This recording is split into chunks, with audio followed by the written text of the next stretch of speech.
Okay, so in this video we'll be talking about the AppLocker, and the AppLocker is a whitelisting software introduced by Microsoft for the Windows Server. So basically this AppLocker tells which users should run the executables or scripts, etc. So administrator can put some rules so that only certain users are allowed to run some certain binaries. So let me go to the users and computers. So this AppLocker is a computer based one. I have already created an organization unit that is called all computers. So in this all computers I have one computer, Nikki PC. So I want to apply this AppLocker policy rules to this computer. So what I'm going to do is click on tools and go to group policy management, and in this one I have already created one, that is block.exe. so it will block all the executables on the desktop folder. So what you can also do is you can right click on this and create GPO in this domain and link it here. So let's say block all scripts, or we can say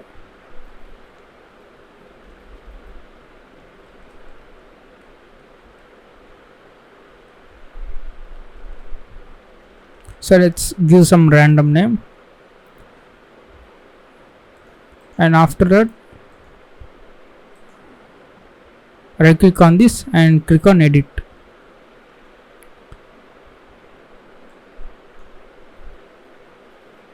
So in this GPO we need to configure this AppLocker rules.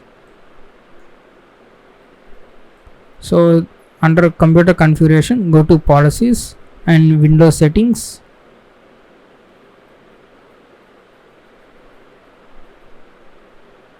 and go to security settings,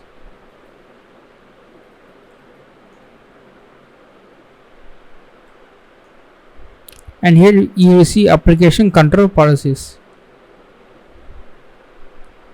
and here you can see the AppLocker, and here we have executable rules for the executable files, and Windows installer rules for MSI installers, and script rules for the PowerShell script, VB script, etc., and packaged app rules. So these packaged app rules comes from the Microsoft Store and Microsoft apps. So you can also use apply the rules for them also. So by default all these should be configured, and right click on this and click on properties. So here you can see nothing is configured. You need to click this check this box and enforce rules or audit only. So in audit only it will only collect the logs, but no rules will be applied. So you can configure all of this and click on apply, and in the advanced section here you can see enable the DLL rule collection. So what this means is if you block some executables, if you allow some executables, and those executables may require the DLLs which are in the other folders. So those folders may be in the blocked mode. So that's why you need to enable the DLL rule collection also. And here you can see there is one other section, that is DLL rules.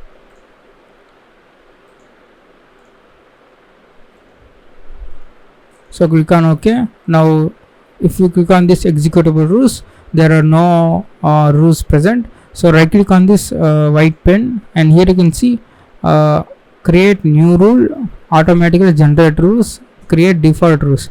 So create new rule, you can create a normal rule, and automatically generate rules, it will take so much time. Generally the operating system will try to scan all the folders, and it will create some custom rules based on the scan and create default rules. So normally administrator will create the default rules, and here you can see the 3 rules are generated, and let's see what these do. So allow everyone can run the executables in the program files folder. of course, because the software will be installed in the program files folder, so everyone can run the Chrome or other normal software. All files located in the Windows folder. So suppose if you want to run command prompt, notepad, calculator, explorer, etc. And so built in for the administrators there are all rules. So these are the basic default rules the administrator can create with this create default rules. So you can also create in this as well in Windows installer rules, create default rules.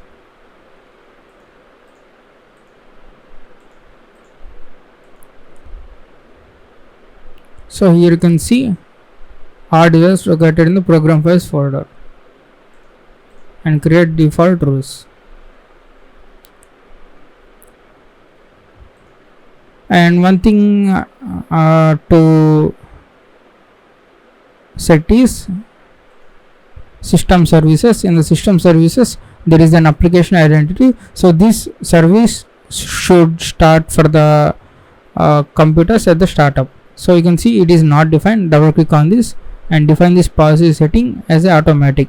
So next time you GP update on the computers, then automatically this service will be started. So let's create a new rule, and this rule can be based on the location or file hash, etc. So let's see how we can configure the rules. Click on next, and here you can see select the action to use. The default action allow or deny. So I can say let's say deny, and user or group everyone. So select. You can also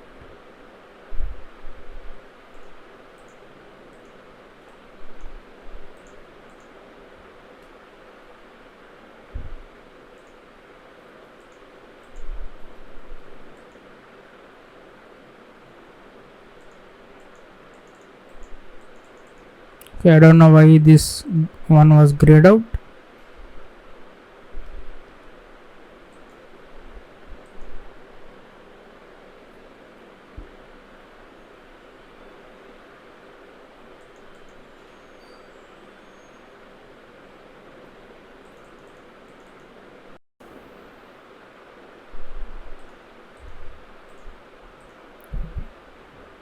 Alright, now I have restarted the system. Don't know why the error was came.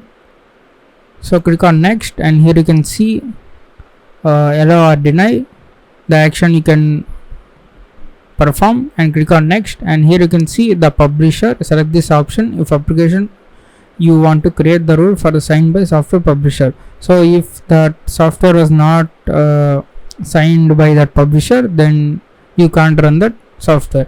And also the file path. So you can also specify file hash as well, and here you can see browse files, and let's say desktop. You need to locate the file, or you can also browse folders and say desktop.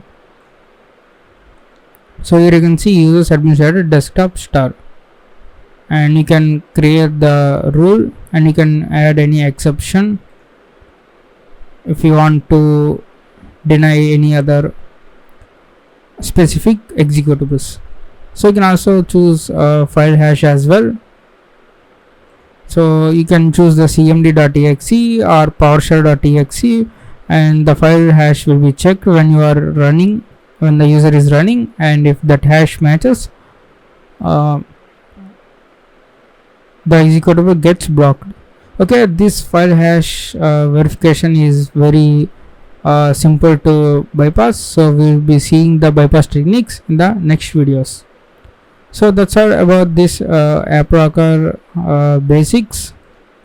I think that should be enough to learn that bypass techniques when you land on the reverse shell of any computer.